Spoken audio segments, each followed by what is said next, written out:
Hello and welcome.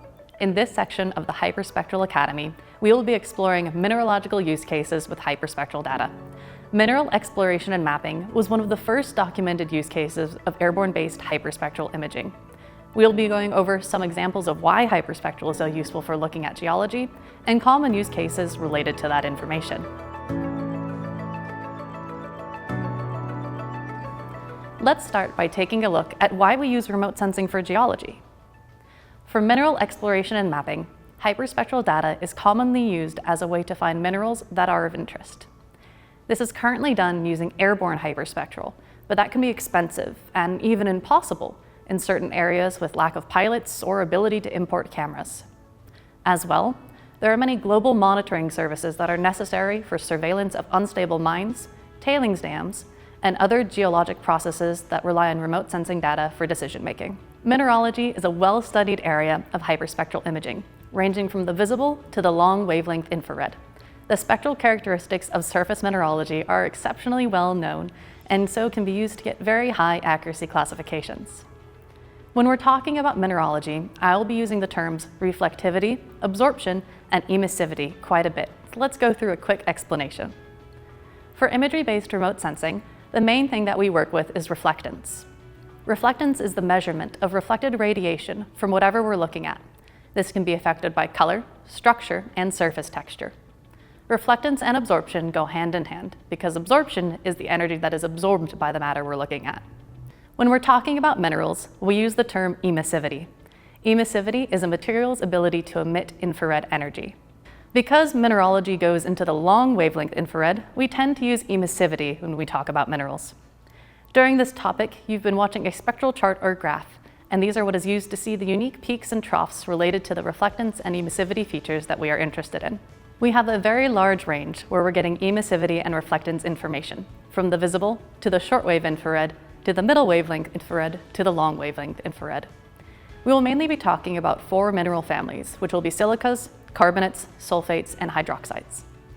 When we're talking about the visible and near infrared, we're mainly going to get information related to transitional metal ions, so things like nickel, iron, chromium, and also some rare earth elements.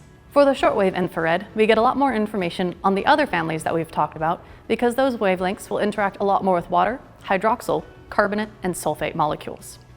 Middle wave infrared is mainly used for identifying carbonates, sulfates, and nitrates, as they have well-known absorption features. Lastly, we have long wavelength infrared, which is really one of the most used for mineral identification because it has some very well-known absorption features for things like calcite and silicates.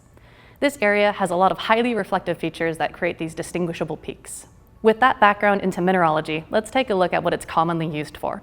We're going to highlight the most common use cases when looking at ground surface minerals and the things you need to do to get them. First, of course, is mineral identification and detection. And we're going to use an example everyone should know if they started working with hyperspectral mineralogy.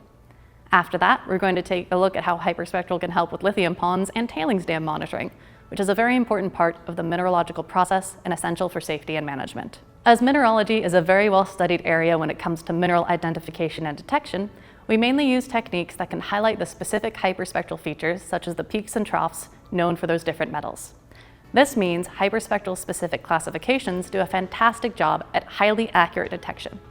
Some techniques such as ACE, the Adaptive Coherence Estimator, and SAM, the Spectral Angle Mapper, are commonly used. Deep learning and machine learning techniques that have been taught to look at these peaks and troughs and categorize them are also very useful. So when it comes to mineral identification, we have many spectral libraries of the different spectra of these minerals. This means that we have the ground truth data that we want to use, and so mainly focus on the most accurate and quickest classification techniques for the largest areas possible.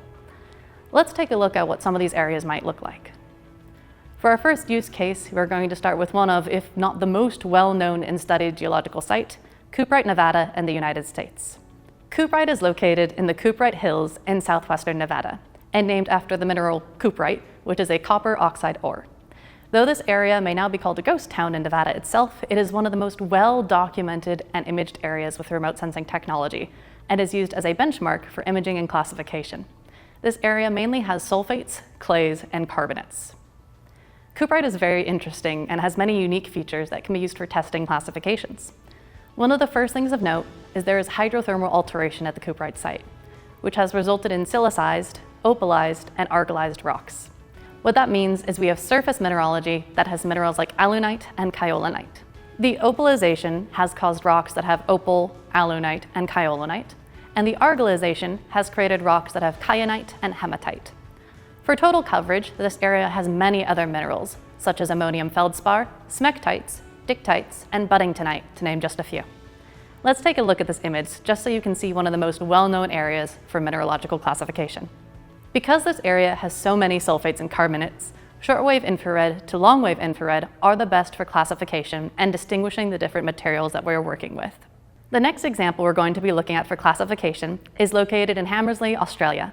This is an iron ore mine called the Brockman 4 mine. As this mine focuses on iron-based minerals, that means we'll be able to get response signatures in the visible to near-infrared range. I'm using the classification technique, Spectral Angle Mapper, which specializes with hyperspectral imagery. We can get positive detection of hematite mineralogy, as it has such a remarkable response in the red color range. After we've detected our minerals, the next step is to make sure that the area that we will be doing our mining in is monitored, and any effects and changes to the environment are known. What I mean by this is there are many structures and processes that are created related to the use of minerals. Things such as lithium ponds and tailings dams come immediately to mind. Monitoring these structures and others gives us invaluable information for both knowing the processes that are occurring, as well as the safety of the area that these are happening in. With hyperspectral data, we can do this in a lot of different ways related to the minerals themselves, the side effect chemicals that are created during different processes, and even the surrounding vegetation and soil. Let's start then with what you can get from monitoring areas that have active mining and tailings dams. A tailings dam is where excess runoff from mining operations is stored. This can be a mix of slurry, solids, and liquids, and is usually toxic or radioactive. Thus, they are constantly monitored to make sure they're stable, both physically and chemically. Moisture content, for example, can be important for understanding the stability of thickened tailings dams. These are tailings dams that produce more solid-like slurry that can actually make like a mass at the end of it. Chemical content of the slurry is important to monitor as well, which we can get imagery of and classify to view surface concentrations. As well, around these tailings dams, we can use changes in the surrounding vegetation to check for possible leakages or changes of soil, which can be caused by physical cracks and decreased stability of the surroundings of the tailings dam, which we do not want. For the next example, we have some imagery over the Atacama Salt Flats located in Chile. This area has very expansive lithium salt brine extraction ponds. With remote sensing imagery, we're able to get information such as the volume and geographic extent. But with hyperspectral, we could go much further than that. We can actually get an understanding of the absolute concentration of lithium, and in each of those ponds, this gives us information on the grade and quality of the production as well as the stage of concentration. There are many areas beyond just the ponds themselves that we can get information from. There has been a great increase in interest in pollution and production details related to lithium ponds, things such as impacts to the surrounding area, so vegetation and soil quality, impacts to water condition and potability, and impacts to volume and capacity of aquifers. When it comes to monitoring many of these things, hyperspectral imagery can be used to find the minute details, especially related to chemical impacts on the surrounding environment, which is a necessary part of the mineralogical process. Just because we aren't detecting the rocks doesn't mean this isn't something that must be done for both safety and security. And with that, we've done a very brief overview of the basics of mineralogy with hyperspectral imaging, as well as some of the common use cases. Thank you very much for watching our mineralogical use cases for hyperspectral.